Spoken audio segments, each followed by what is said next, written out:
Jason, nag-workout ka, kumusta yung progress mo? Maganda naman. Actually, sa mga ibang 5-1-0 sa practice, sumasali na.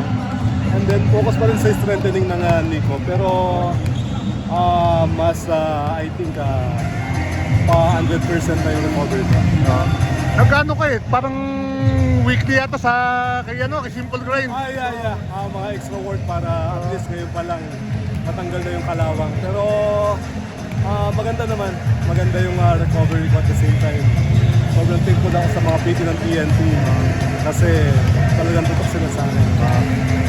Season next conference siguro, no? Yeah. For sure. Next conference siguro, elimination pa lang. Nandun na ako. Hopefully. Sana. Nasa lang anong pakiramdam na sa finals ulit itong TNT na with the chance for payback sa San Masaya. Miguel? Despite dun sa mga struggle namin during elimination, nandun pa rin yung team. So, siguro yun yung character ng team talaga. And